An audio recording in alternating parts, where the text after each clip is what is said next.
श्रीमान वेंकटनाथार्य कवितार्केसरी वेदांताचार्यवर्यो मे सन्निधत्तां सदा हृदे। श्री सुदर्शन शतकम्। रंगेश विज्ञप्ति करामयस्य शकार चक्रेश नुतिं निवृत्तये समाश्रयेऽहं वरपूरणीं यः तं कूर नारायण नामकं मुनिम्।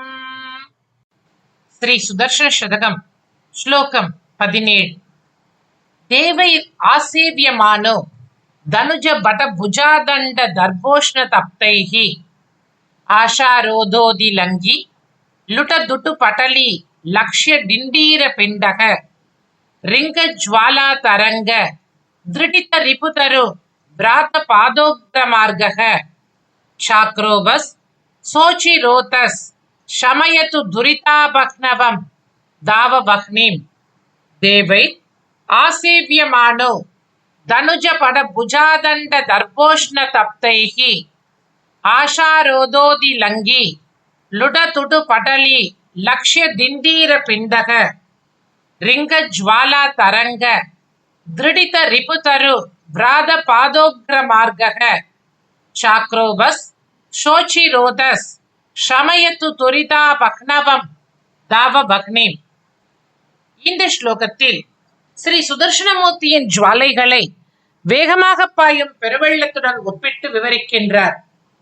சூரியனின் தாங்க முடியாத வெப்பத்திலிருந்து தப்பிக்க எப்படி மக்கள் ஜலப்பிரவாகத்தில் மூழ்கி நிவாரணம் பெறுகின்றார்களோ அதுபோல அசுரர்களின் கொடூரமான ஆற்றலால் பாதிக்கப்பட்ட தேவர்கள் சுதர்சனின் ஜுவாலைகளின் வெள்ளத்தில் மூழ்கி தங்களின் துன்பத்தை தணித்துக் கொள்கிறார்கள். பெருவெள்ளமானது எப்படி தன் கரைகளை தாண்டி பாயுமோ அதுபோல சுதர்சனின் ஜுவாலைகள் அனைத்து திசைகளிலும் பரவுகின்றன. வெள்ளமானது வழியில் உள்ள மரங்களை வேரோடு சாய்ப்பது போல இந்த ஜுவாலைகள் அசுரர்களின் உடல்களை பிளந்து பயத்தை உண்டாக்குகின்றன. மனிதர்களின் பாவங்கள் கட்டுப்பாடின்றி பரவும் காட்டுத்தீக்கு ஒப்பிடப்படுகின்றன. பெருவெள்ளம் மட்டுமே கொழுந்துவிட்டு எரியும் காட்டுத்தீயை அணைக்க முடியும் என்பது போல சுதர்சன பிரவாகமானது நம்முடைய பாவங்கள் என்னும் காட்டுத்தீயை முற்றிலும் அணைத்து நமக்கு நன்மை அளிக்கட்டும் என்று ஸ்ரீ குருநாராயணஜீயர் பிரார்த்திக்கின்றார். தேவைராசேவ்யமானோ தனுஜ பட புஜாதண்ட தர்போஷ்ண தப்தைः தேவைர் ஆசேவ்யமானோ தனுஜ பட புஜாதண்ட தர்போஷ்ண தப்தைः ஆஷாரோதோதிலங்கி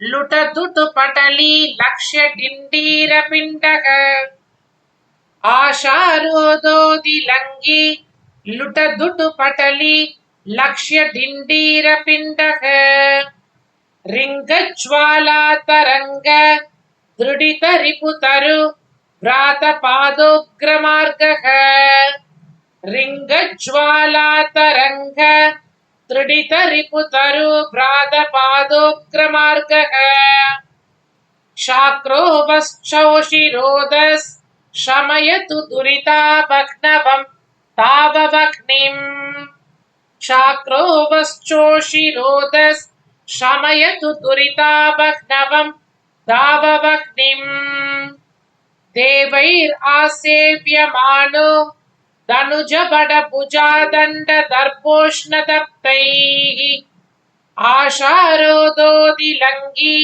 लुट दुटु पटली लक्ष्य डिंडीर पिंडः रिंग ज्वाला तरंग दृढित रिपुतरु भ्रात पादोग्र मार्गः चाक्रोवश्चोषिरोधस् शमयतु துரிதாபஹ்னவம் தாவவஹ்னிம். ஸ்ரீ குருநாராயணஜீயர் திருவடிகளே சரணம். கவிதார்க்கிக சிம்ஹாய கல்யாண குணசாலினே ஸ்ரீமதே வெங்கடேஷாய வேதாந்த குரவே நமக. ஸ்ரீமதே நிகமாந்த மகாதேசிகாய நமக.